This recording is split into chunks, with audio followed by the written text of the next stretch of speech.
Welcome to the podcast. Today, oh no, I'm not the host. You're the host. My You bad. You never been. Oh, you never been a guest. I never on a been podcast? interviewed. I always been the guy that interviews People. the guests. Oh Yeah. shit, that's Yeah, true. This is the first time I. That's why you see me. I was already trying to introduce the podcast as mine. Just kidding. Yeah. No, Well, thank you, bro. Thank you for the invitation. I appreciate. No, yeah, for sure. Welcome, bro. Welcome to our studio, Mainline Studios, and My first time here. this is the second podcast we've done. Yeah. So I was a guest on your podcast last year, You were. and then so here we are. Now I'm a guest in your podcast. So what are we talking about today, bro? Where do you want to start? Well, there's a lot. So let's talk a little bit about who you are before we're gonna talk about Power Trip, Coachella, All the things that we done together. all the things, music videos, all the shoots. But at least give us a little introduction so the people that don't know who you are. Man, how do I introduce myself to my customers? I think it's easy for me to introduce it's easy for anybody to introduce for the things you have accomplished, but it's harder to introduce yourself as how you see yourself. And I'm thinking, you know what I mean? Yeah. For me, I have friends that, oh no, he's a good guy. He does the videos. He has a couple companies. On paper, looks very successful. But in my eyes, I'm just a hardworking person that was blessed with some good opportunities and loves to make videos. That's kind of how I will introduce myself, you know. How other people see me, you know, is really difficult, but I can speak and tell you a couple things about videos because that's what I've done my whole life for the past 10 years and actually 7 years. How do you get started with videos? Well, my beginning started, bro. So as you know, I grew up in a family business, and just like you know, I grew up in a trucking company. So my dad, I think I said in my podcast, but I'm gonna say in your podcast. So my grandfather was a trucker. So then my dad became a trucker. Then my dad met my mom, and they started their own company together. And then, well, they work on the company, and over the years, you know, now they kind of like trying to retire. So then I took over the company. So at that point, you know, as business is a very tricky way for me to talk because I think people only see the glamorous part of having a business, bro, than being a business owner. Just like, okay, you get to have some free time and you get money.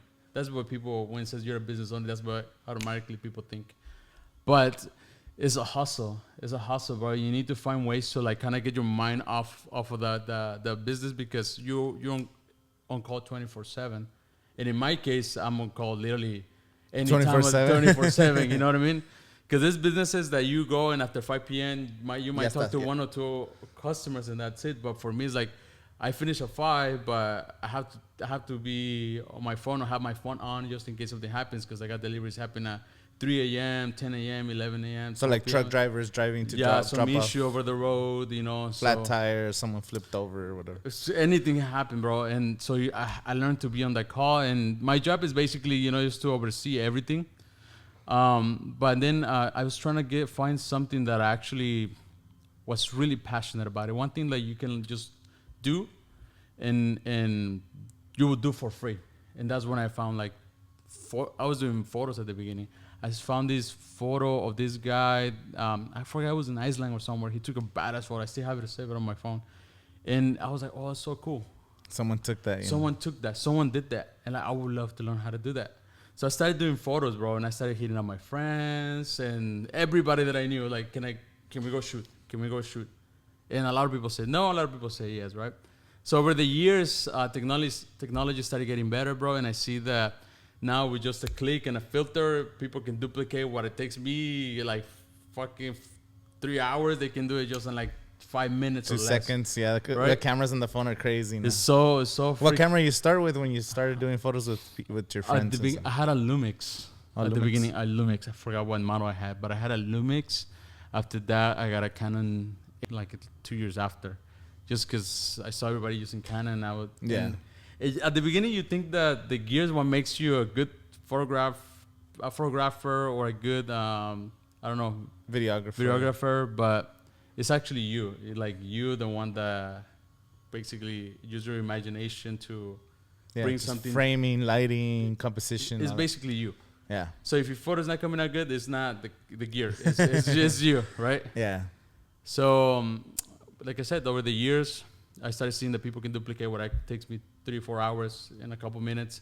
So I needed to challenge myself, and I started doing videos. Let me try videos, and let me see how they do movies. And I got fascinated, bro. I was like, boom! It's like I started watching documentaries and behind the scenes of how they actually do the videos.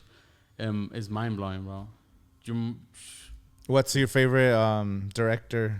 Guillermo del Toro. Guillermo del Toro? Yeah, Guillermo del Toro. I think I don't think he's the best one, but he's the one that I like the most. Yeah. Yeah, it's really difficult to find someone that is good at what they do, like an art, and be able to transmit it through words. You know what I mean? Like explain to you how is it that they come up with this way of thinking or why they set it up that way. That's so difficult. I find it like. Do you see the Shape of Water? Yeah, I saw it, bro. I fucking badass. Movie, beautiful, beautiful. This guy. Yeah, he's and El Espinazo del Diablo too. Bro. I remember seeing that. What's the other one? Famous Pacific Rim. He did Pacific Rim. Yeah. He worked on the Hobbit movie. On the Hobbit movie, he was gonna direct it, and he left it to go do Pacific Rim. So he was gonna be doing so he was gonna do 2 Hobbit movies. It was gonna be a version 1 and 2, and that's it. Yeah. Then he left the project because le ofrecieron Pacific Rim. He's like, I've always wanted to do some shit like this. Yeah. But then the Hobbit got ruined because then instead of 2 movies, they made 3 so they could make more money. Yeah. And they added a bunch of shit that was just boring. And so he never got to do his own version because they went back to Peter Jackson, which he did original Lord of the Rings, but it was like he kind of just took over, so it was kind of like. Bro, he kind of put his salt in there. No, yeah, Guillermo del Toro is badass. Badass, bro. And the way he conducts himself on an interview, that's so difficult to do, bro.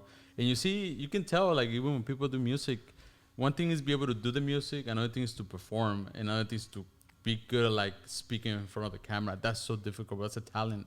And if you combine everything together, that's what makes a superstar, you know? Like, not only be able to do good shit and some badass things that it's hard for people to duplicate, but be able to also be well-spoken in front of the camera and express yourself the right way. I don't know if it makes sense. Yeah, so like you were saying, translating your words into something that makes sense. That makes sense, because for you and I, the way we see the world, and even when we go shoot and when we do music videos, like you shoot it this way, but sometimes it's hard for me to tell somebody, like, why do I choose to frame it that way? You know, and I feel like he can do that. Yeah. You know, and there's very few people that I noticed that can actually explain to you how they do it step by step and why they think that way. And also add a little bit of being funny, you know. That's fucking hard, bro. Being funny is the hardest thing to do in film. Like, find a punchline, you know what I mean? Yeah. Or, like, circle back to something you said at the beginning that it was funny and then you bring it back. Dude. Yeah, comedians are... that's another level. And that dude is fucking badass at doing that, you know what I mean? Like, I find it fascinating. Is that something you want to do? Like, do you want to make, like, full feature movies and shit? Or? You know, I actually, I think that's my goal. Be able to do movies. That's my goal. Did you see the new Sora, the AI, like, text to video that just came out, like, this week? No. Tell me about it. So they've been working on this thing. It's the same OpenAI, the ChatGPT, and Midjourney, all that shit. So you just put a script like, a cinematic shot of a couple walking in Japan with, like, the camera panning down, and it looks super real. And even the camera motions, bro. You can make it like, make a panning shot, and there's a couple with warm tones and this. So, like, this is it hasn't even opened to the public. They're only doing tests, like certain people, like big influencers or tech people are testing it. But the samples are crazy, bro. Like, we're gonna geek out. So it's like stock footage. You don't even need fucking stock footage anymore, because you just literally text, oh shit, give me a drone shot of Los Angeles at sunset with some birds passing by at the end of the shot, fucking yellow fucking tones. And then that's it. And then you use that for your video, and then it's like it replaces all the people who are doing stock footage. And it's like, that's what's available now. And then all the deepfakes where they could get people's voices. There's also another one where you could upload, I think, like an hour of someone speaking. Yeah. And then once the computer, like, learns the voice and the cadence, then you can make it say anything, you know, like, and it sounds like you. It sounds like you, your cadence, everything. Damn. So then you combine fake videos with fake voice, and it's like, how's the world gonna be, bro? Yeah, it's true. It's true. It's true. It's fascinating and it's scary at the same time, bro. And just like anything, the more we improve, you're gonna see like the good things that people are gonna use it, and you're gonna see the bad things that people are gonna use it for. Do you get scared of technology like that? It's inevitable, bro. It's inevitable. Like, it's gonna happen. You can see it now, bro. Now, Apple came out with those new goggles, bro. Fuck. Oh, the Vision Pros. Yeah, dude. Yeah, got this. Dude, you know what? So if we really think about it, I don't think they did that on the purpose of people buying them. It's just, I think it was more like a marketing thing that people see, this is what we can do. And I think 5 years from now, bro, I think I saw it on the video, they might come back with a cheaper price and it's gonna take over the market because they're worth $5,000. There's very few people. Yeah, that are of course. buy it. Like Very few people. 1% are gonna buy them. Yeah, and they're a business. And what's a business is like you put money in to get money out. That's the definition of a business. And they don't do things on accident, bro. Yeah. You know, they don't do things just because we just want to be cool today. Fuck no, everything has a purpose. That's what I learned too. Like, owning a business is like everything has a purpose. Even when I talk to my people, before I speak with them, I already saw a problem coming like either 2 weeks in advance or 3 weeks in advance, or it was gonna happen and it didn't happen. And I was like, okay, shit, I saved myself from this, so now I gotta talk to them to avoid a problem. And I'm pretty sure if I do that with small business, imagine a multi-billion-dollar company, they have people already thinking. Yeah, all the especially in time. the tech space. Exactly, Everything's yes, been sir. tested. They've done 100%. fucking market tests. Yeah. I've seen a lot of people. I think it's a positive campaign launch because Yeah. so many on my timeline. It's all these YouTubers trying it's it true. out. Oh, I tried for 24 hours. I had this on, Yeah. or oh, I went to what is it? I saw one. I didn't watch the video, but it was like age 1 to 100. Try the Apple Vision Pro. So Mhm. that thumbnail had like a 1-year-old and. So every age, Yeah. what their opinion. I saw this one guy on Twitter. He was watching like 7 fucking basketball games at the same time. Yeah. He's like, oh, right here I have this game. Over here I have like these 2 other screens. and then there's another guy who I guess you could pin Yeah. and it knows like, so you just make a screen right here, like a Fucking TV. Amazing, bro. But then when you walk to the other room, the shit's still here. So he walks to another room and he has some other shit in his fridge with like notes, like, oh, grocery list. And then he walked back to the room and the shit's still on the wall playing. Como si Oh, I tuvieras- see. Like you're making your own virtual rooms. and adding- you leave notes in every single one. Yeah, of the so room. then- damn, fuck. So your productivity just goes higher. I heard it's like super heavy to wear, but like you're saying, It's this gonna is, improve. this is just like version 1. This is what's like, okay, cool. Let's get a bunch of data from these people, what people don't like, what people like. Mhm. And version fucking 3 years from now, 4 years from now, 5 years from now. Think about the iPhone, bro. The first time that it came out, it had the button. It was thick as hell. It didn't do as many things. Look at fast forward 10 years into the future. Dude, Dude, night it's and day, bro. crazy. Night Like and day. AirDrop, remember like how hard it was to get like pictures and videos? Now it's like AirDrop. Dude, Fucking amazing, the bro. battery life lasts way better. We're talking about cameras. Fucking the iPhone cameras are so good now. It's like the iPhone 15 It's true. is like They have a log feature now. log that you can put feature. on. You could shoot raw pictures Yeah, that's too, true. and it's True. like damn, that's just something that fits in your phone. Let me- in your pocket. Dude, it's fucking. And let me trip you out. That's the things we see that we get to see, like the regular people get to see. There's 100% things that go behind the scenes that we just not. They don't let us see it. You know what I mean? I know. That's what they allow us to see. Before they came out with those goggles, bro, they have so many prototypes, and I'm pretty sure before they release the first version, they're already working on the third version of it, of the fourth, and they just releasing it little by little, bro. That's how they doing. Yeah, that's true. That's fucking crazy too, bro. Well, the first time augmented reality was kind of trending, it was 2016, bro. Like 8 years ago, it 8 was years ago. the Pokemon Go. It's true. Remember how everyone started going It's to true. the streets It's just to true. fucking try to find Pokemon? And that's augmented reality. Like, Yeah. there was nothing there, but you put up the app, there's a This is Pokemon right there. Yeah, yeah. So that's like kind But of. the first trial, I think. I think that one I think it went better than they expected because everybody fucking got on it. And they show the future. So that's like, oh shit, people doing. If you make something that people actually want to use, like, or Yeah. a game or something that's actually cool, augmented reality could be super cool. I think it's cool because there's also these.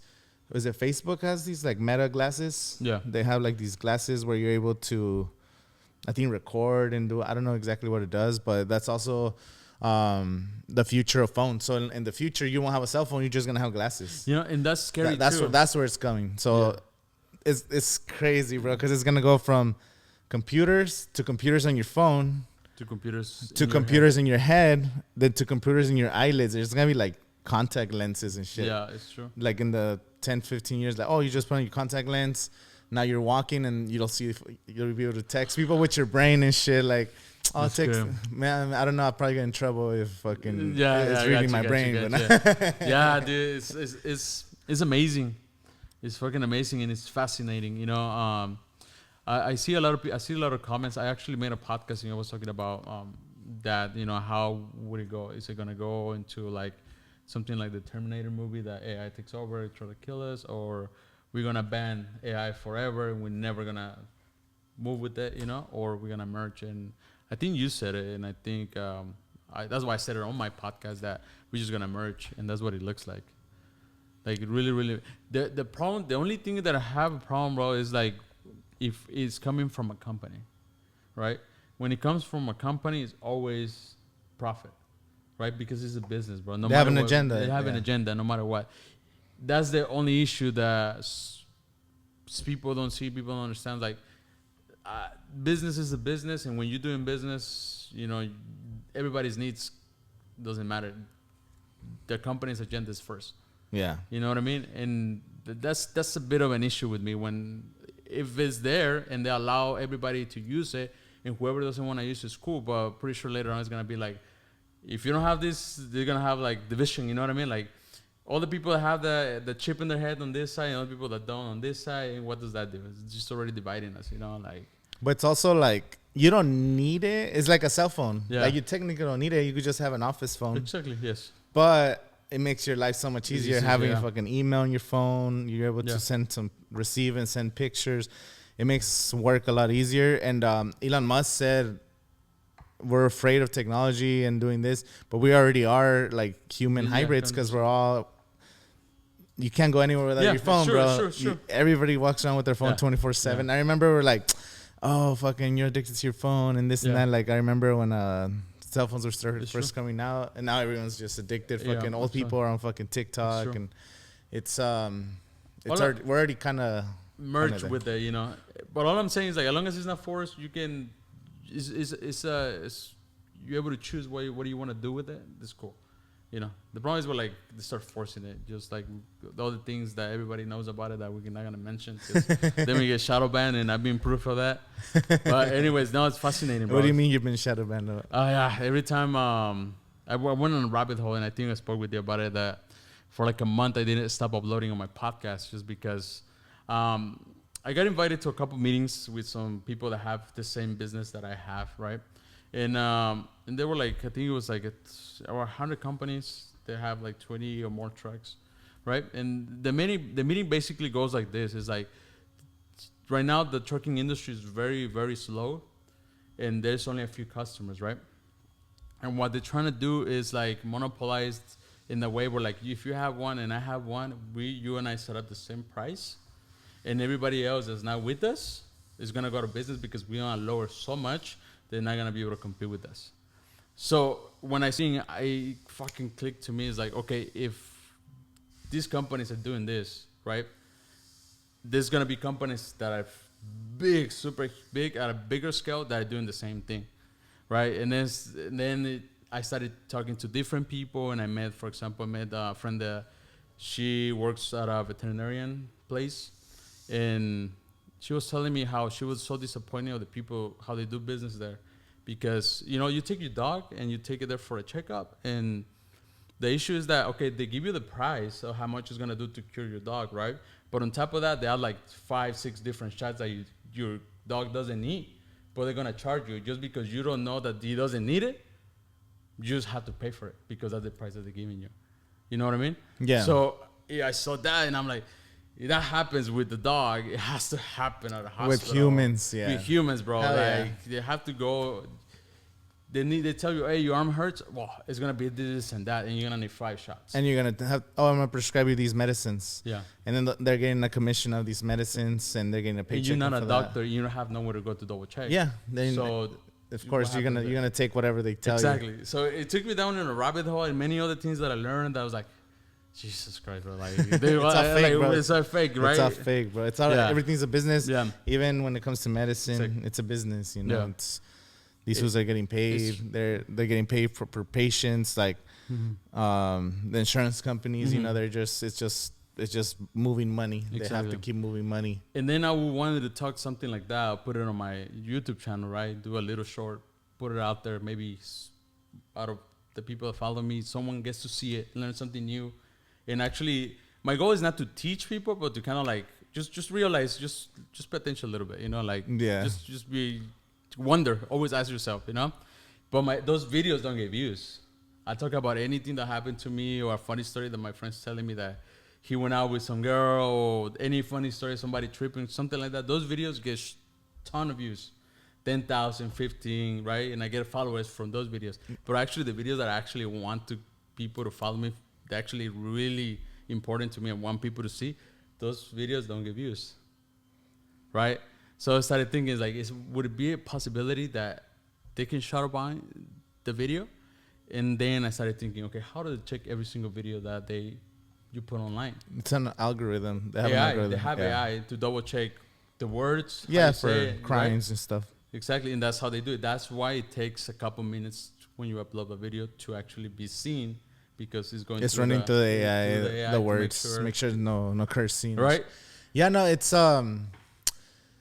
it's like the same shit. It's a distraction. So like the Romans had the circus and they had the Colosseum, and we have sports and we have the entertainment industry. And I realized everything during COVID, 2020. So everything in 2020, when everything shut down, I was like, what the fuck? They shut down sports. They shut down movies. They shut down anything. The only thing that mattered was your family, the health, and that's it. Then I was like, oh, fuck, we don't need anything. Yeah, that's like, because I was all into sports, bro. Like, I used to have season tickets for the Chargers. I used to watch every fucking game, watch NBA games, soccer games. You know, like, you just waste so much time, and it's like, it's fun. I like it. Yeah. Keeping up with the stats. Oh, this foot just got a triple-double, or oh, this guy scored 2 goals, or whatever. But then it's like, all these industries doesn't matter.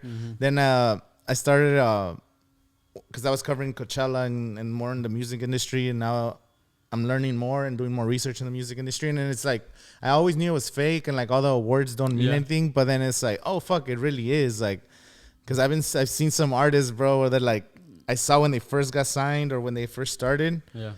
And I know that I see the numbers based on, I mean, I don't want to mention names. Yeah, no. He's going to explain it. I'm like, what the fuck? Like, this artist gets like less than 100,000 streams, maybe 200,000 streams. Yeah. And there's an artist of the same genre that came out at the same time that is getting millions and millions, and it's on every feature with everybody, and everybody wants to have this artist. But this artist got nominated for like best new artist and next upcoming artist. Yeah. And then they posted them on like Spotify's coming up on the cover page of the Spotify playlist. And I'm like, they're signed to I think they're signed to Sony or Universal. Yeah.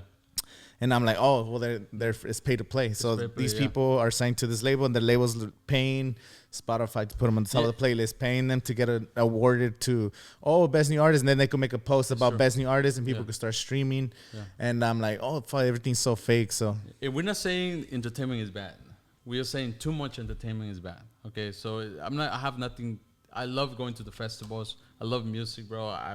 If I get the chance, I get to see a soccer game, bro. Like, the problem is not the entertainment. The problem is like if you're too much into entertainment, you know what I mean? So I think everybody deserves to go, you know, enjoy some stuff. Something, but also be aware of the other things happening around you. You know, like be aware, like ask yourself questions. See if somebody shows you this, what else is happening at the same time, right? That's my goal with my podcast too. Now I think that's what I'm gonna be posting. You know, like. That's gonna be my goal. I found a new way, and I'm gonna go that way. You know, for a while, but like you said, it's with my podcast. I realized too, it's a pay to play, because I also have other people that started at the same time, and obviously at the beginning I was passing them by. Right now I have 3,000 followers on YouTube, and they already had like 1,000, right? So I started paying people, and I was like, should I pay people like to bring to my podcast in order for me to get views. Oh, like more famous people. Yeah, right. Because in I'm gonna backtrack a little bit. So I started seeing that they started bringing people. More people were more following than me. And one of my friends, my best friend, knows his videographer and his editor. And I asked him, like, hey, ask him how they're doing it. And basically, like you said, paid to play, right? They're paying them to come into the podcast. And I realized, like, can I do the same thing? Of course I can do it. But what does my heart tells me?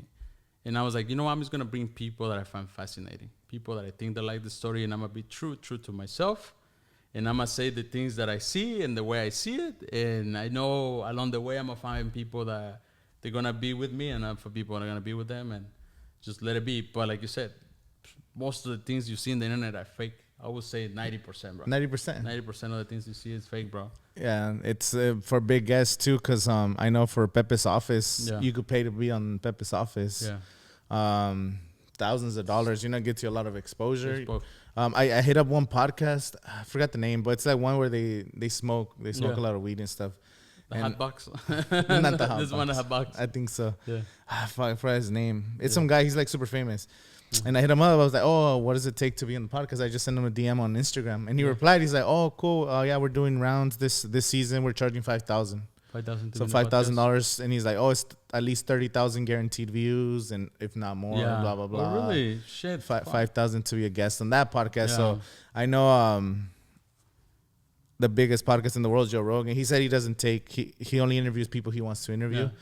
But there's other podcasters who get offered like $100,000 to go fucking on because they have the audience, Yeah. Yeah. It's crazy like that, bro. It's like that. And the more it shocks you because for you, for example, you've been in you've been doing YouTube and seeing behind the scenes with artists and stuff like that. I've been there for a long time. For me, it's brand new. Yeah. So I want to barely learn how the business works, bro. It shook me. I was like, oh shit. You know what I mean? Like it really like, to me, it was like, you and I vibe, you're cool, dude, come and do my podcast. That's the way I was thinking. That's how it That's worked. The way it should be. It should be. Like, it should but be. You have control of your own show. So if you belong to a network, they're paying because they need to fucking have the sponsors that need to sell. Yeah. Like the sponsors are paying them to start bringing bigger guests. But when you control your own thing, and it's like you're saying, you could talk to whoever you want, you could do it however you want. And it's like, you got to choose whether one day eventually, of course, your show goes to a certain, you get as big as you want or whatever, and you'll be able to get guests you want, like without having to trying to pay them, or people want to pay to come on. But there's people that choose to pay right away and start paying from the beginning and just start getting bigger guests. And I have some guests that I have a couple of people that come into my podcast like, how much do I owe you? And like for me, it's like, I don't charge, like I only bring you here because I think you have a cool story and I want people to learn about your business. Because the goal of my podcast was like I wanted to interview the people that no one interviews. For example, the business owners, like Latino business owners that no one talks about. Like I brought a guy that he owns a restaurant. I brought a guy that he ships boxes, paquetas, I don't know what they call it, to Mexico. Like for example, if you have family in Mexico, this guy, you fill up a box, he goes and picks it up at your house, takes it to Mexico, and he ensures you he delivers it, Oh, sick. So that's why people want to interview, right? And someone comes like, yeah, how much do I owe you? And I'm like, no, I don't charge, They always because so-and-so charged me. And I'm like, I don't, right? So now with the way the things I learn and the way I'm doing things now is that, well, I'm going to bring people that actually can teach something. There's three ways. For me in the entertainment business is educational, right? You can educate people, you can inform people, you can entertain people. And what I want to do is inform and educate. I think there's a lot of podcasts that can provide a lot of entertainment better than I can because I don't think I'm funny, bro. But I don't think I'm funny at all. Some people have charisma. Yeah. Some people just do it. I've seen people on the camera. I bring 2 or 3 people that are like, damn, they just flow. And I think you're like that, bro. I told you many times, like, dude, when you're in front of the camera, I can feel like you're so genuine. Like, I can feel. Man, I still get nervous every time. Really? Yeah. I was like, oh, fuck. And I'm super shy, bro. Like, I can't talk to people. Like, if I know you, it's cool. But, like, even to just do, I can't do street interviews, bro. Like, really? I don't know. You do so well, dude? Shit, fake it till you make Fake it, it till you make it. It's all fake anyway. Yeah, dude, you're doing a really good job, bro. Like, I'm really surprised, you know? Yeah, now social so media is cool. I like the way everything's going and just building your own personal brand too. That's important because the more podcasts you do, you're building your personal brand. And maybe you end that show and then you start another show, or maybe you fucking become a director or a fucking singer or whatever, a comedian. It's true. It's true. You're always building your brand and people are going to be following you no matter what you're doing. And that's another thing I always like, fuck, what's my niche? Because for the longest time I was creating content like Coachella Fest content, and then I would do some behind the scenes of music videos, but I'm also fucking doing tile. Like, I'm like, so like, what, how do I even niche? You live a double life, like you spoke earlier, bro. Yeah. Like, you're like Batman, you know what I mean? For sure. Yeah. We got a shout out to the sponsor. So thank you for today's sponsor. Well, the homie answers his phone real quick. Our sponsors for today's podcast, we have Desert Underground, the best entertainment company in the Coachella Valley. So if you want to go to a cool show, comedy shows, concerts, check out desertundergroundx.com. Also brought to you by Mainline Productions. If you need video services to make your brand stand out in a crowded social media space. So everybody's on their phone. Everyone's addicted to the phone. And if you want high quality videos so your business could stand out, so you can build your personal brand, hit up Mainline Productions. And we are back. And we're back. We're back. So yeah, bro, I mean, it's crazy how the world is. And like I said, you know, like that's what I want to take the channel now. I want to talk about educate and inform people, you know. Bro, to be honest, sorry to cut you off. I've been contemplating because I consume a lot of how the real world works, you know. Yeah. And then it's like, do I want to talk about it? But then it's like people are always like asking me shit about music and like, oh, what do you think about this, or this festival dropped, or this? And that's the route that I decided to go because I want to build a music festival like in the future, a huge one. So it's hard. It's just like, man, should I talk about this, the shit that actually matters? But then it's like, I don't know. It's hard. Yeah, I had the same issue. It's like, for me, was down. Like, you know, whatever I say and I'm put out there online is going to affect my family. You know what I mean? It's going to, you see it, one thing you're the top of the world, and the next day, no one wants to fuck with you because you said something controversial, you know? But I saw somebody says, like, you got to live your truth. You know, and as a business owner, so I can live my truth because I don't work for anybody. I work for myself.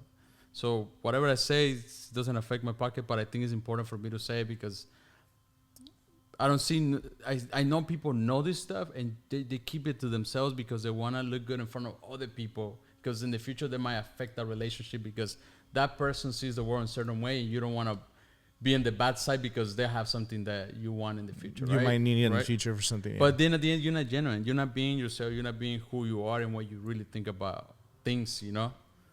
And I know a lot of people fucking social media, I see it all the time. I speak with people like all the time, bro. Oh, my guests, I don't want to say names, but in front of the camera, they talk so good about this person. I'm like, oh, yeah, he helped me out. Behind the scenes, it's like, no, he's a piece of shit. He did me dirty. And I'm like, then why are you doing it? You know, it's like, why are you doing it? If you don't fuck with them, just say it. Just say it, bro. That's it. You know? But people are afraid, but now I think the world's waking up, bro. Fuck yeah. Well, the world's waking up, and I see good things happening. I think everybody, because we all have different platforms and voices, I think it's the cat's out the bag. They can't control. Yeah, it's true. They can't control anymore. So right now you have Kanye. He was super canceled and this and that. He said he said the worst things that you could say. Yeah. And he's still number one. His album's number one. He's selling out his new shoes, the Yeezy Pods, and these shirts, and he's doing listening parties all over.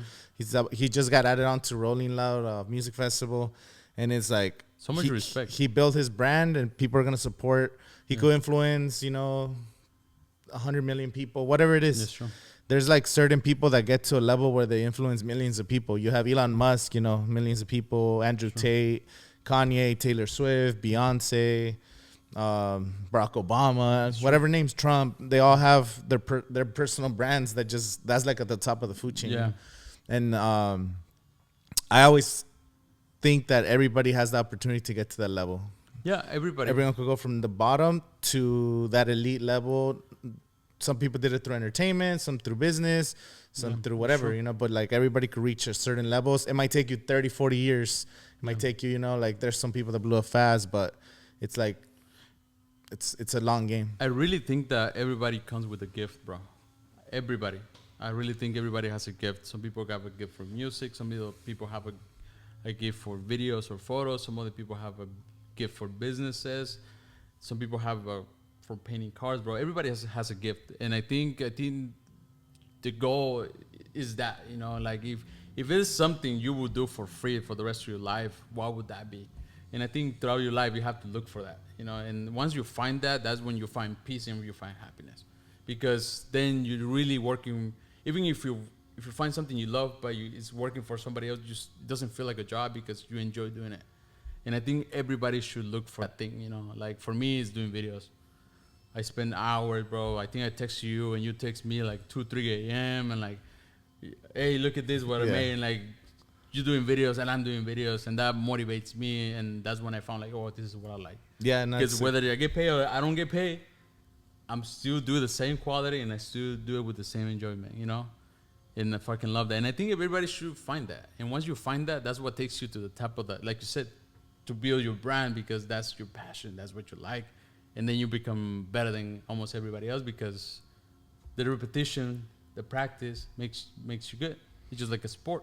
Yeah, right? I think everything. The reps. When you said there's a gift, there is a gift, but it's also just work. It's true. It's a lot of work. So like, if I want to learn how to shoot a picture, it's true. You have to take 10,000 pictures and you're gonna become badass. Yeah. You want to learn how to play the piano, fucking the 10,000 hour rule, 10,000 hours of deep work.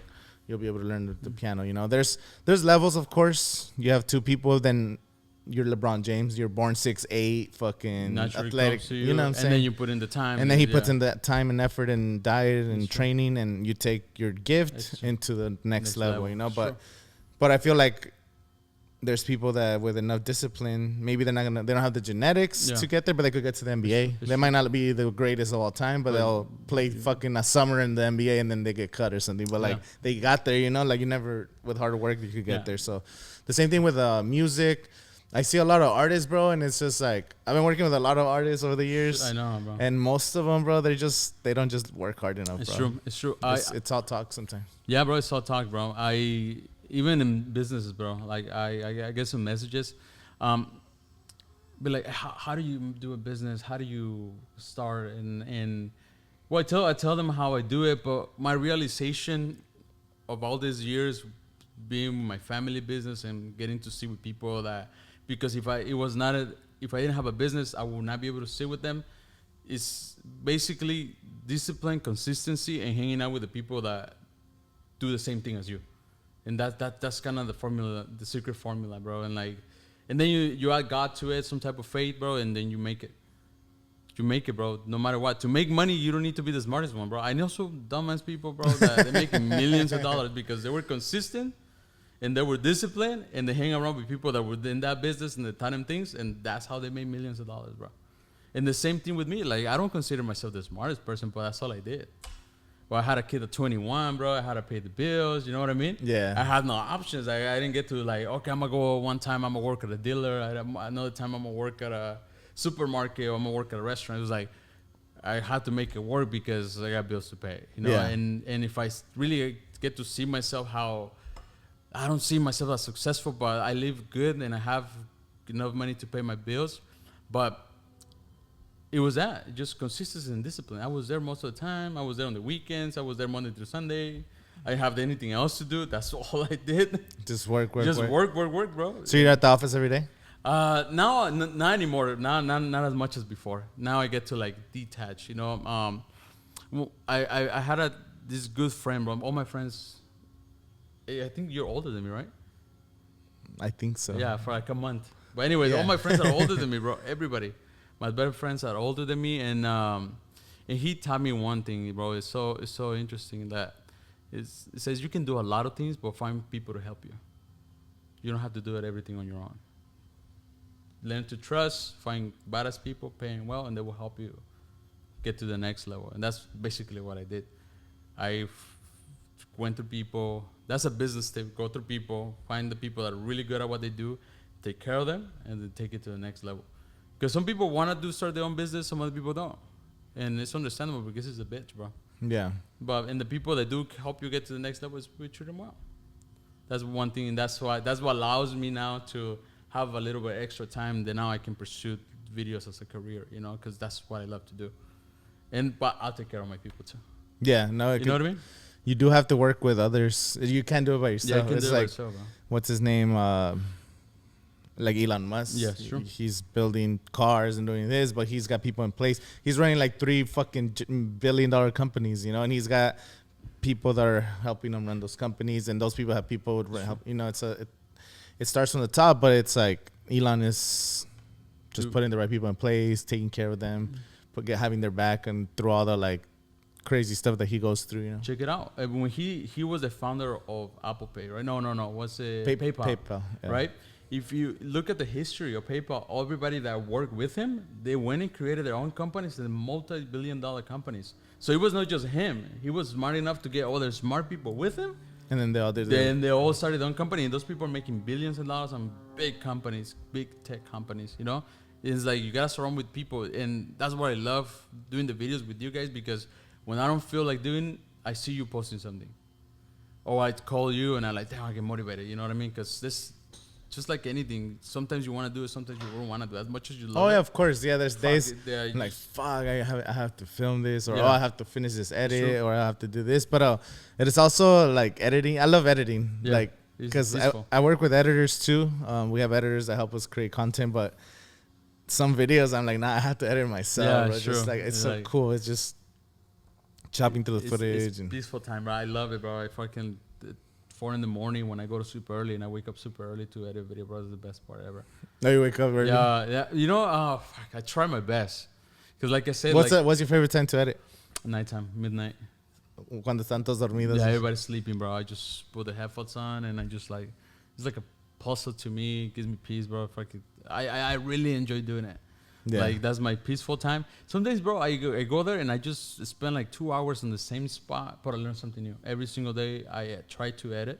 I might skip one day, but every day I'm editing, bro. I'm sitting there and putting the reps, and I learn something new. It's like, okay, how do I make this faster? How do I make this transition faster? Oh, I don't know. I can use it. What is this for? You know? And I think that's what makes me pull up. Now I think I'm happy to produce something that people can look and be like, oh, that shit looks cool.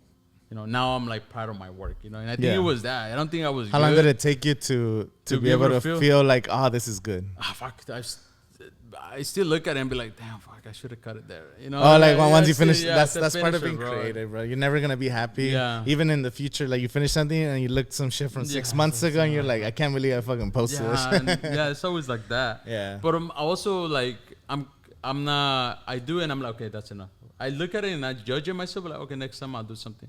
But I never like, fuck, I should have done this, you know? It's just like, okay, it is what it is, I'm gonna move on to the next thing. But I'm like, I feel like I get the feedback from the customer now, like I give them a video and be like, oh, that's cool. So that's why I think like, oh, now I have something worth for people watching, because I get the feedback from the customer. We're like, you probably see the errors. Everybody that edits videos is gonna see, you're like, fuck, you should have done it like this, you know? But the customer doesn't notice that, you know, because it's very details, because I really put a lot of work. I've seen some video creators, they get stressed out about certain things. They're like, oh, fuck, this shot or something. But I'm like, sometimes the customer, they just want to see themselves. They just want to see their product. And it's like, yeah, maybe you could have fixed this, or you could have done this type of shot. But if you don't tell me, I wouldn't notice. But the customer's going to get more than what they paid for. They pay for, You always over-deliver and the quality, you know. And those are the people that get the jobs. Those are when you do that, when you go above and beyond for that. Because every business, everybody thinks it's about like oh, a product. This is about relationships. It's about building relationships, bro, and providing a good customer service. I think that's what it is, right? Look at me, bro. I have a trucking company, and you can relate to this. I have customers that call me and be like, oh, why is my load not there? Blah, blah, blah. My job is not to get the load there. My job is when I talk to my customer, like listen to my customer and calm him down, apologize, talk to him. And sometimes people just want you to listen to them, you know, and then they're cool. You know, it's just communication. That's so huge. It's just there's always gonna be problems. Yeah, you can't have a perfect, you know, whether it's delivering your service, whatever it is.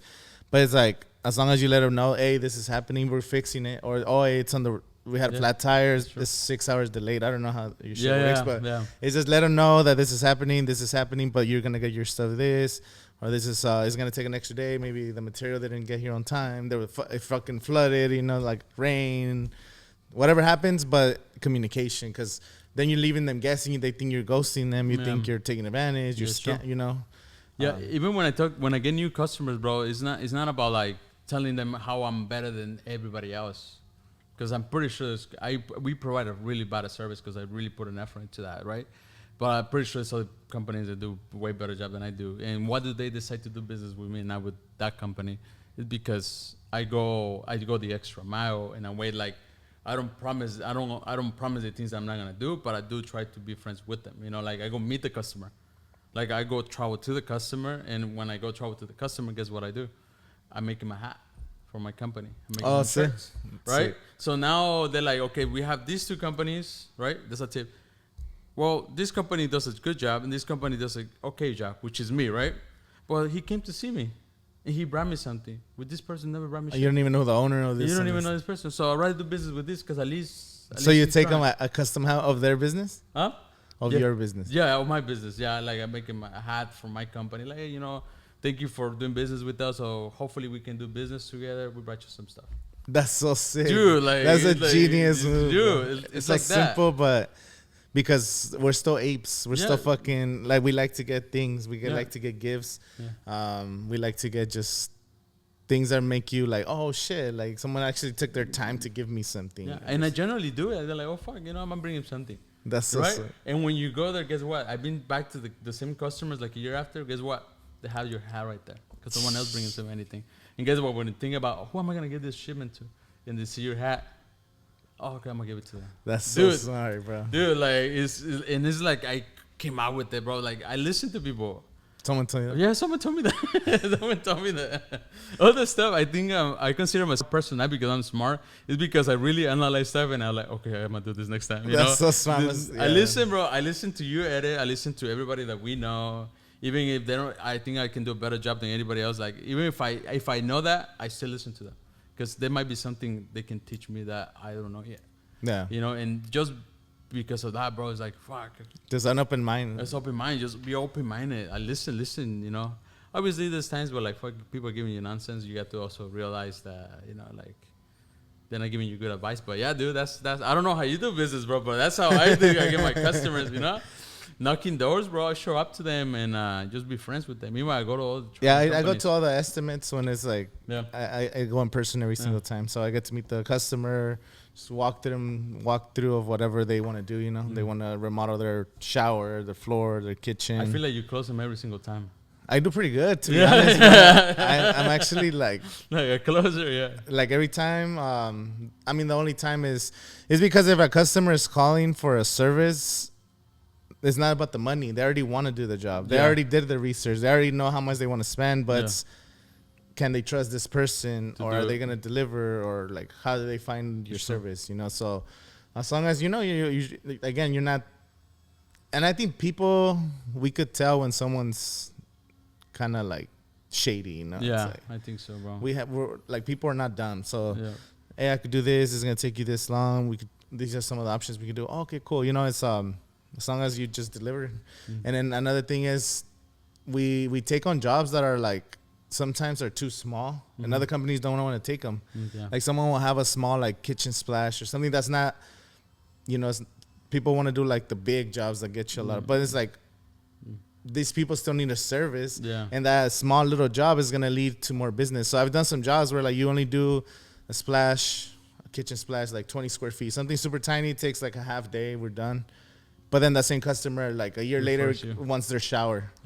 Or they want to redo their kitchen. Or they have a friend who's like, oh, who did this? And now you get another job. So you never say no to the little things. Dude, it's so true. I'm going to tell you guys a little story that just happened right now with Ricardo. So Ricardo has his friend, right? That owns, I don't know, airplane shop, right? Frank, yeah. Frank, right? Correct. His name is Coachella Valley Frank. Aviation. Yes. Shout out. Shout out to the homie Frank. So Ricardo, I have a business where I do shirts, right? So he calls me. He's like, I need some shirts by tomorrow, right? Can you make me 25? I'm like, damn, dude, I can make you 15 and I can get them delivered to you. That's because, dude, I need to go get the material. So I get the shirts, right? I met Frank today, actually. Yesterday, actually, I met Frank. And he was so happy. He told me that nobody else wanted to do it. And the people that he gave him the business, they just haven't delivered the shirts. And moving forward, he's going to place more orders. He's going to tell his friends, right? So just that. And not only that with the shirts, but with many of my customers with the trucking company, like they've been in an issue where nobody else wants to take them because it's the last minute. And I do the job for them, and I'm like struggling too because I'm freaking overbooked. Trying to move things around, but yeah. I get it done for them, bro. The loyalty goes through the roof. Everything that comes their way comes to me because I got them out of a hole. Yeah. And some people remember, some people don't. You know, but yeah, I don't judge for people who are like, oh, I did the job, never heard from them. They don't even pay me. I done jobs like that, bro. I mean, I've done shit like that too, bro. It's just. But also, I gained some really loyal customers, bro. Because right now, a lot of people are struggling. We are struggling too because it's slow, but I see how it works. And it's because I built those relationships. So slow, as in like there's not enough shipping coming into the ports? Correct. So how do you guys do it? Like if let's say there's a boat coming from China or whatever, because they have like thousands of containers. Do you guys, how do they, like once it gets to the port, are all the containers already like scheduled to go out, or do you guys bid for them? How does that work? Yeah, so basically I'm gonna give you, I promise you it's kind of boring, but I'm making it entertaining as I can, right? You're gonna be playing naranjas and yeah, because it's interesting to me, but it might be boring for some people. People, yeah, I think it's interesting. So basically, the way it works is like this, right? There's the broker, which is my customer. The broker is the one that is in charge. That if you're gonna bring a container inside the U.S. or any country, he's the one that clears and sends all the paperwork to customs, pays all the bills that needs to be paid, right?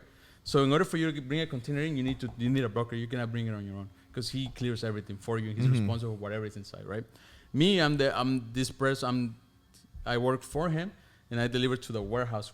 Could be like Costco, or could be something like Logitech with the sell computer, the big warehouses, right? Oh yeah, the big ones, and they have little customers, which is really like the Walmart, little stores that they supply. So the way it works with the broker is like, okay, you know what? I'm bringing a product of, I created pencils.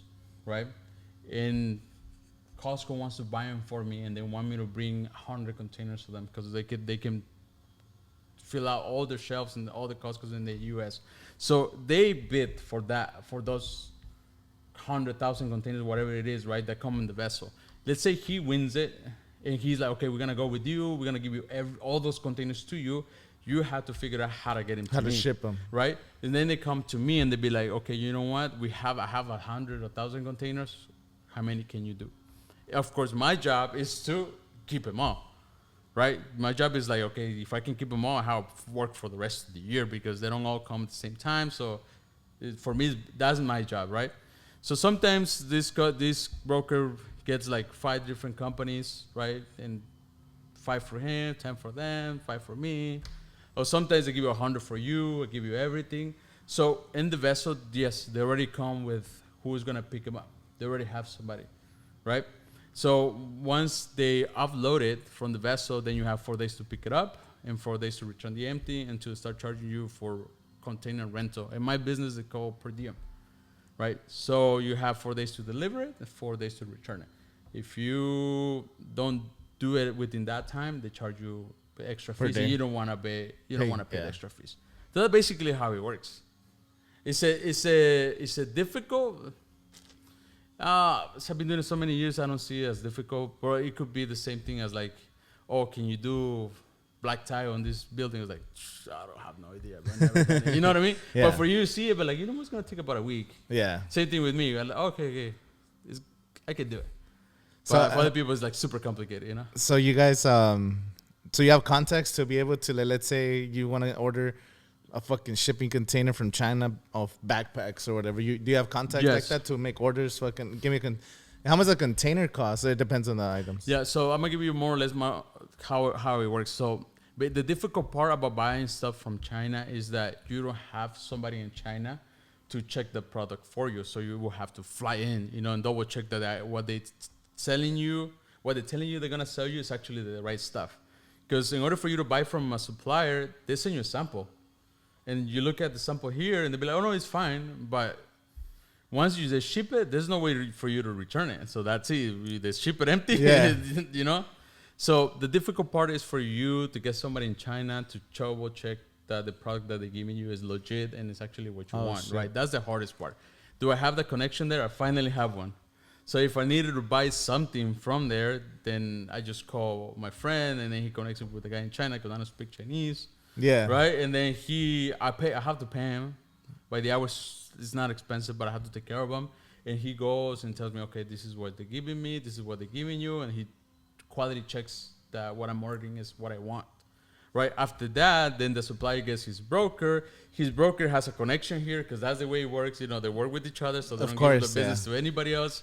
And then it gets to me, But yes, I already have the connection for who can check for me in China and who can give me a good rate to get it into the U.S. More or less, right now the prices it costs you about $5,000.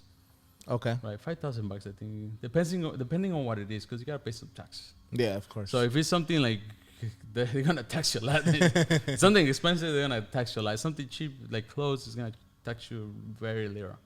But it depends on you. But yeah, I do have connections. That's the hardest part, and I finally got that piece from my. How do you gotta connect in China just through the same favors, bro? Doing favors. That's like that, bro. Just do people fly out? Do people fly out to China to double check before a big shipment? Like yes, to walk around. I know people that do that. They 100%, 100%, bro. Dude, I seen videos of the factories in China, bro. Fuck, they're huge, bro. They're huge. I've seen the machines. For example, like I said, I make shirts. Like I did a logo for Mainline Productions. Shout out to Mainline Productions, right? And I can do those hats. I seen the machines that they use, bro. Oh my God, they're like the size of the wall, and they're doing like 1,000 on the spot. Yeah. Yeah, they're huge, bro. And the way they live in China is completely different. I've seen videos where like, damn, that's fucking crazy. The way everything it is right in China is nothing like the U.S. Those people, I don't know if I'm gonna say something controversial, but it almost feels like they're being forced to work, bro. You know what I mean? Yeah. Yeah, it's like this. I was talking to my friend. He's like, "There's no music. All the music they have is like whatever the Chinese people produce. They only have the thing they have is K-pop. They don't listen to anything all the things we listen to. Damn, they don't have corridos tumbados over there, player. You know what? They're missing out Peso Pluma, bro. I'm gonna give you a video. I'm gonna send you some videos so you can put them here. I got some videos like their version of TikTok. And our version and the version of TikTok, bro, is completely different than ours. All they're showing in TikTok is how they make things, right? Like how they make a microphone, and somebody else showing how they put it together, how to make shoes. That's all they're showing, bro. Like how they work. Like actual useful stuff. Useful stuff. But I think that's the government wants people to be productive, right? Instead of just shaking their ass. Exactly. Even on that, bro. Even the girls that they show on their TikTok is not naked girls. It's just a really skinny girl walking on the street. She's walking. That's that's their version of like. And what kind of the twerking? What kind of videos you watching? Yeah, dude. It's like they have no. The internet is very limited. It says you have to like kind of have a VPN to be able to watch something. Then you get in trouble from the government if you start surfing. Yeah, he was telling me a story that he was in China for like 10 years, bro. And he told me a story about like how his neighbor had a kid and he was practicing his English, but they didn't have anybody to speak with. So he would go to him like after school when the dad and the mom were working so he can practice his English. The dad found out, dude, and prohibited him to the son to talk to him. It says we don't speak to no foreigners.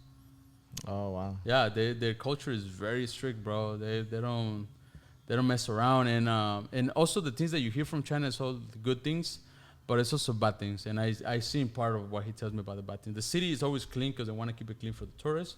But if you go outside China, bro, it's all polluted. The factories are dumping stuff in the rivers. is really, really bad, you know. And we get here and people complain about the U.S., but China's completely ball game now.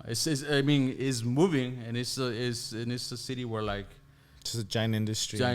bro. The top producers in the world, everything comes from them, and they're badasses in that aspect. But there's the other aspect too, you know. Yeah, It's like anything in the world, I guess. Yeah, it's the price we pay. You know, we want stuff cheaper here. Someone's gonna make it. Don't make it, yeah. Somewhere else even cheaper with cheap labor, and that's what they have. I remember the first time I heard about like big problems was they put safety nets where they make the iPhones, so people don't jump off the balconies, because there's like they're like university fucking factories. Like these people live in dorms at the factory. Yes. So they literally work. Yeah. They work all day, then they sleep in the same place. Literally just I don't know how many hours they get off, and then work and work and work.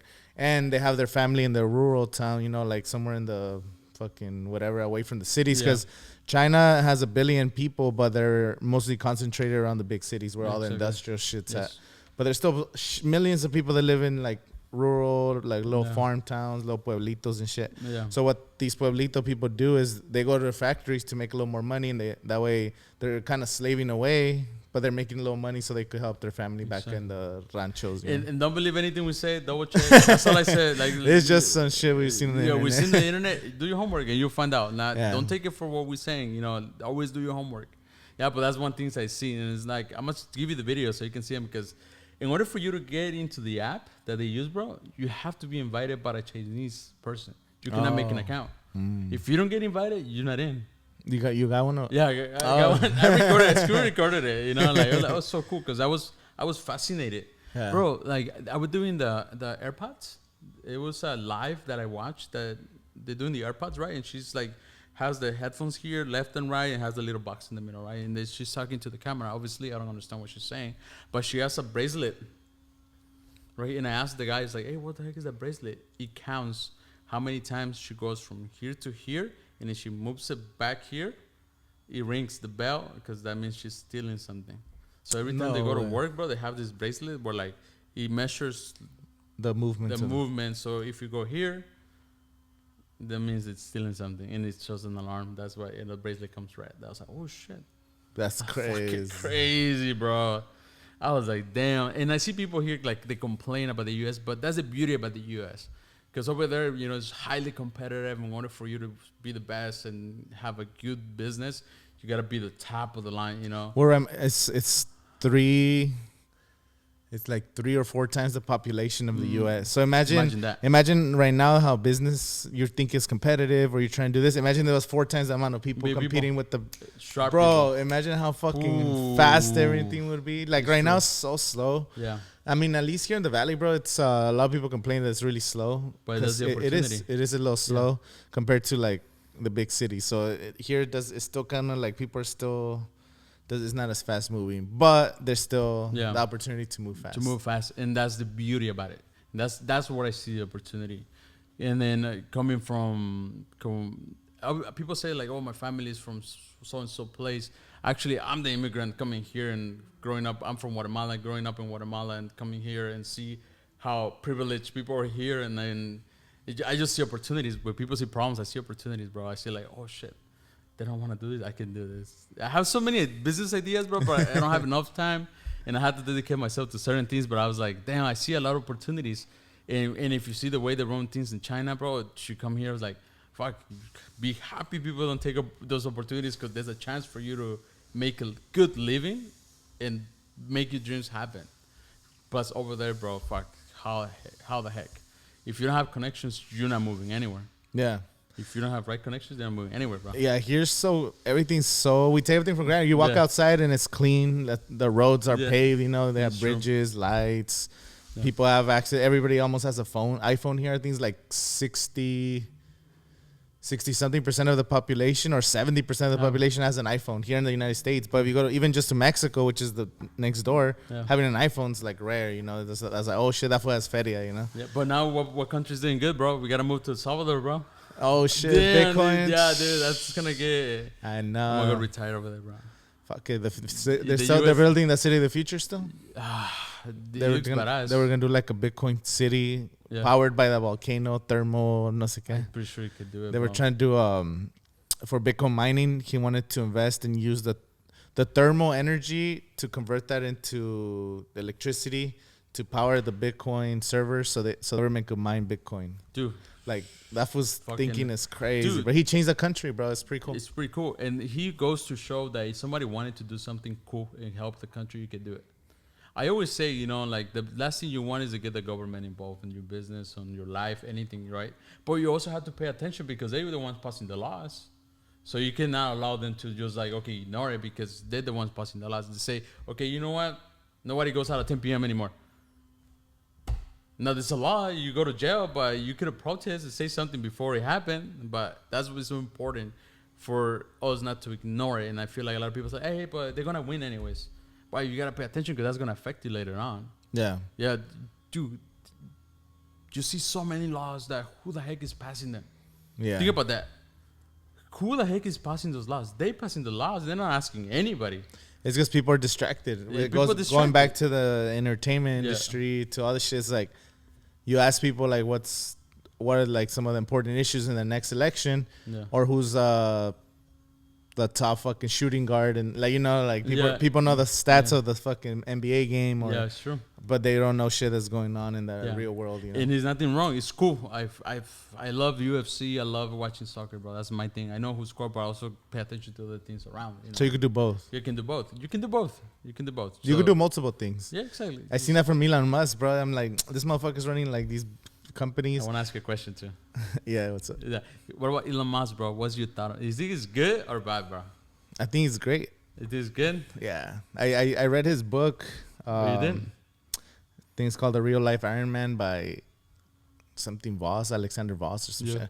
It was a biography of this guy. So it told his story of when he helped out with PayPal, then they sold, and he invested into Solar City too. Solar City was one of his companies, and he sold it. And then Tesla, like, he wanted to build like the first electric vehicle that was commercial. You know, like there was electric vehicles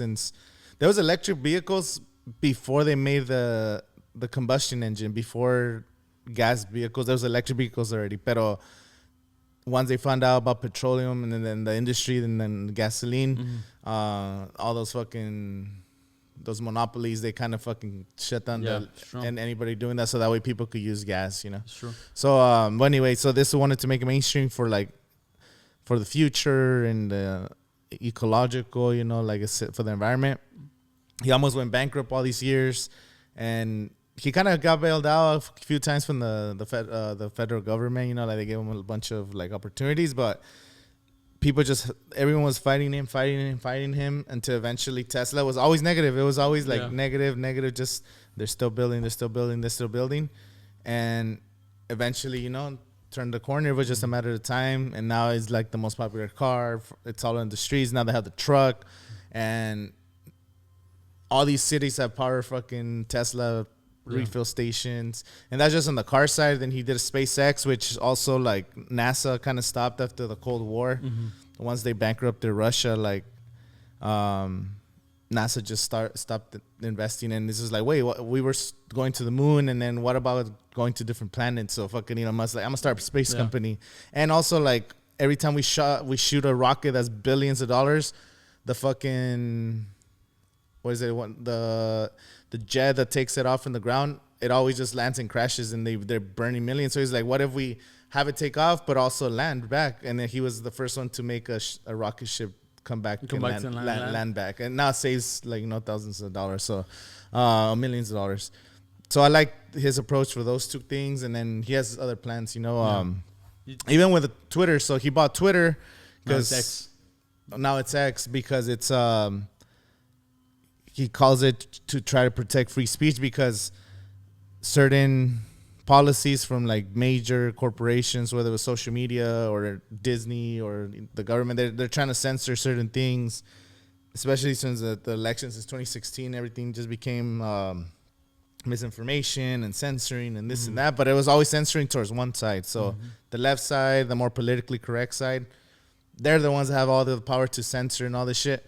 But if you were a little bit right wing or you have other ideas, more conservative, there's data like shows that they were censoring certain posts. Like you're saying, you make a video and you're talking about some shit pro right, your shit might not get as many views if you talk about pro left. Yeah, exactly. So he's like, what the fuck? That's all stupid. So he ended up, he bought Twitter. He changed the name and he fired like 70% of the employees at Twitter because he's like, they're just wasting resources. All these people that have all these stupid positions that are not doing anything. And then literally he fired 70% and the site's been open for 2 years without 70% of the workforce. Yeah, sure. So like, what the hell were all those people doing? I have my take and I think it's cool what he's doing. But I also think all the things I learned, I was like, no one gets that big without permission.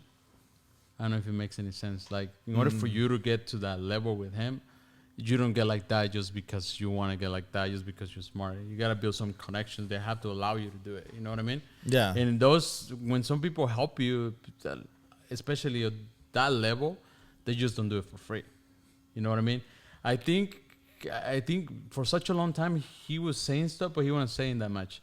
What I think it happened, bro, at some time, I think the people that control the world and something happened right there. Somebody had an issue because all of a sudden he's like, I'm help free speech. You know what I mean? Because for many years he didn't say anything. Yeah, he was just kind of like, crazy rich guys doing crazy rich. Yeah, it's cool stuff, you know? But now he's like helping free speech. Yeah. So I think something happened. Somebody, the power switch right there. Something happened within them that now is like, I'm just gonna start saying the things I need and be cool with the people because I don't know how this shit is gonna go.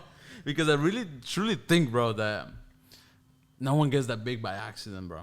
It cannot be an accident. It cannot be just because you're the smartest, because there's some people that's super fucking smart, but piss off the government, bro, they don't let you go nowhere. And you've seen it. Tesla. Look, Nikola Tesla, look at his biography. I read the whole thing. Dude was so smart. He wanted to give free energy to the world. He was telling people how to do it. And who did they give the contract to?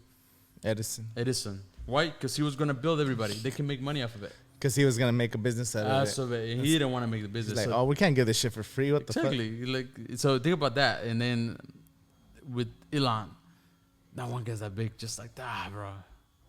I really have, like, there's no way. Yeah, but there's definitely... It's because there's, like, levels, bro. But there's no consequences for him right now. He can say whatever he wants. And you can see it in his interviews, too. Now he's like... So, but it's also fake. So he even said it because he said, do you consider... Because he's the richest man in the world. Yeah. The richest man. But he's like, I'm not the richest man. He's like, I don't have an army. Like, if I wanted to invade another country, I don't have an army. I don't have a weaponry. I don't have this. If Putin wanted to attack another country and do this, he's way richer than me. Maybe on paper he might not, but he's like, whoever has the biggest military is actually the one that actually got the power. So that was it's like an ancient thing. You measure a country's wealth by how big the army is and how they could take over another country. And that's true. It's like the U.S.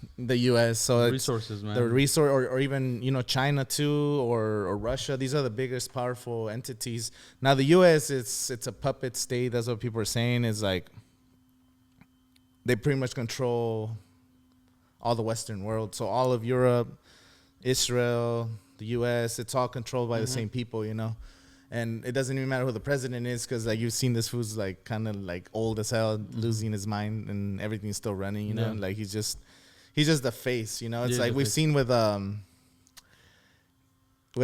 types of government.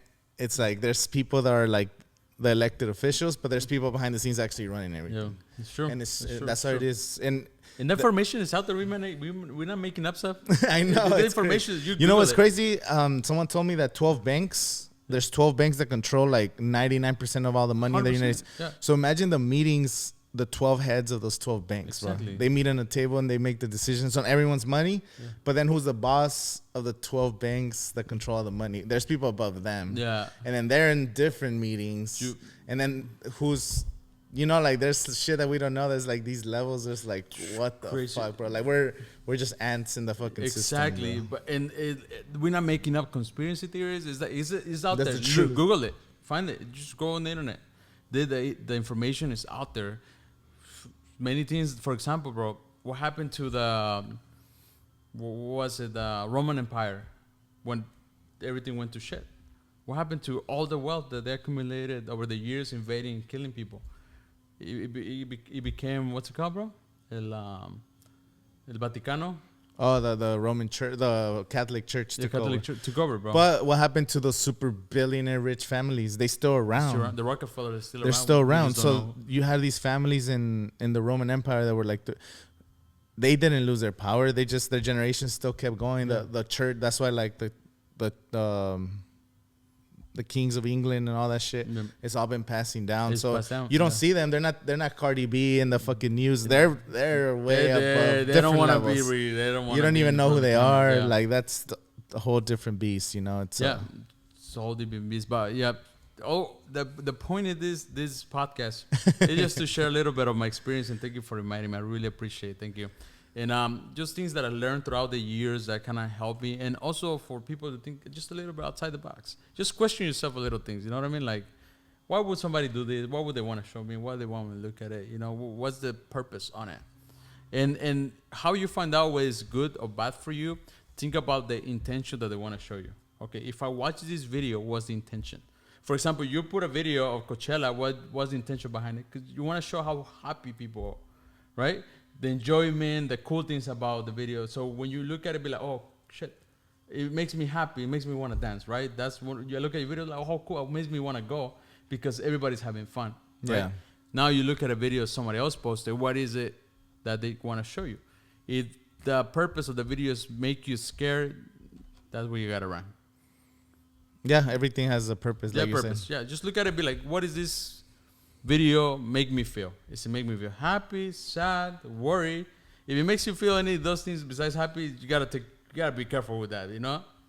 And you guys better be careful too while you're watching the internet, because I get some TikToks all the time, bro. Like, damn, man, I got some people sending me the world's gonna end. My dad told me that the world is ending since he was a kid. It was in 1970 something. It's been ending every year. Ending every year. And he's like, one of my grandmas, my mom's mom, she was afraid of the year 2000. Yeah. She's like, oh, the world's going to end at the year 2000. You know, she was old. And she died in 1999.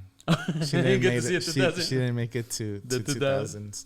Yeah. But like, yeah, it's been fear mongering. Yeah. And then sometimes I feel like all that shit, I know there's real problems and like, but like when you fly, so I went to Chicago.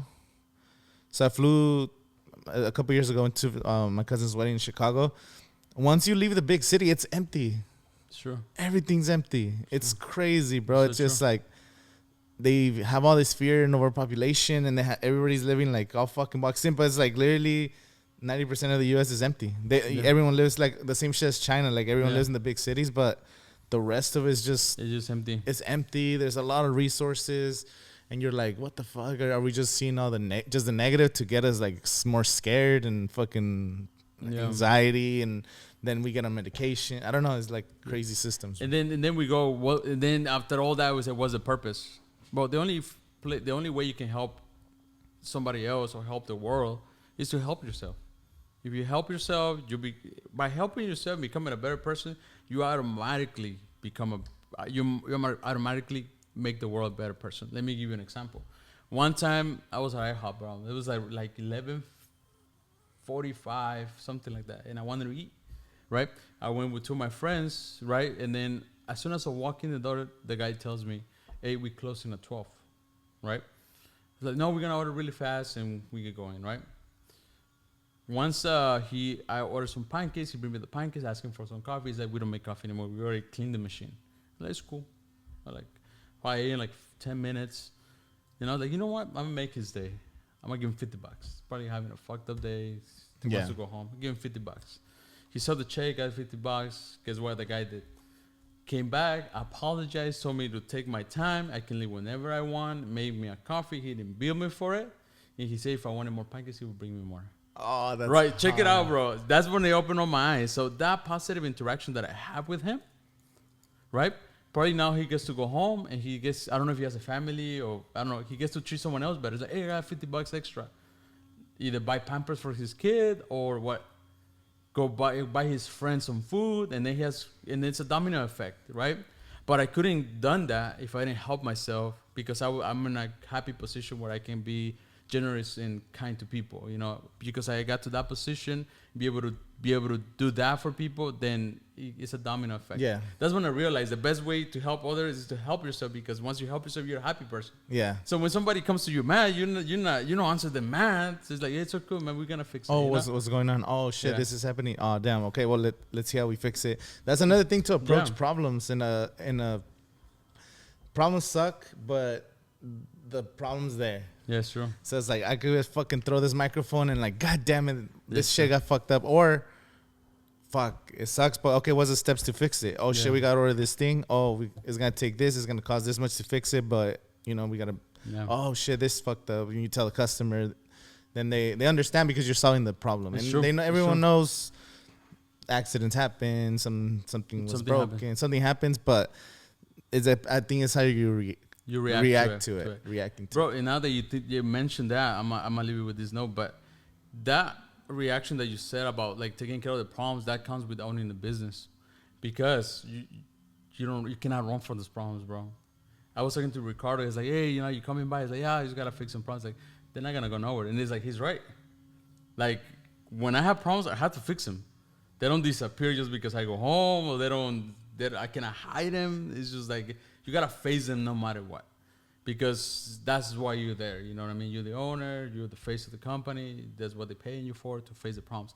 And with that becomes that reaction is like, okay, you know, I cannot cry about it. All I have to do is fix it, because even if I cry about it, I still have to fix it. So what's the point of delaying what, no matter what, I have to take care of? And that approach, what you said right now, is I think is because owning a business or having something like that, where like you cannot run away with it. Yeah, that's why I say like owning a business is just solving problems. It's just solving problems, bro. Yeah. It teaches you a lot of stuff too. You know, a lot of like good stuff and bad stuff. And how do you see it like when you're doing a video shoot because you're a business owner? Like for me, it's like nothing, bro. I'm like, these fools are stressing for this or that. I'm like, oh yeah, let's just, or do we have to fucking do this? Okay, let's finish the project. Let's do this. But like, it's my happiest place ever, bro. And for me, it's like, oh, cool. Like, we didn't bring that memory. Fuck, we get another one. It's like, good, man. Like, I faced so many big problems before. Like, stuff like that doesn't face. How do you deal with problems? Do you have like something? How do you not get stressed? Or how do you? I know you still get stressed. Yeah, you still get stressed. But like, how do you deal with that? Bro. One of the things I did is change my diet, bro. Try to eat as healthy as I can, as exercise as much as I can, and doing the videos help out so much, because that's the thing that like you have to be focused on what you actually do, so it looks good, and it takes my mind off like the other things, because you also have to learn how to like, once you get the same certain point of your house, you have to block that out, you know, like you have to like leave some problems behind, because otherwise you're always thinking, bro, and if you're always thinking, that's an issue. Sometimes you can't even go to sleep. Yeah. So all I do is like, okay, I'm in my house, boom, my peaceful time. If they call me for anything, then okay, I gotta face it. But if they don't call me, don't worry about anything. Everything is good. And you just gotta learn how to like just block it out. And that's the difficult part that I see a lot of people having a hard time doing. And even people that I know been doing business for a very long time, is like to disconnect. You know what I mean? The disconnection from, okay, I have a business and I'm responsible for so many people. Hopefully the job is good. Hopefully nothing breaks.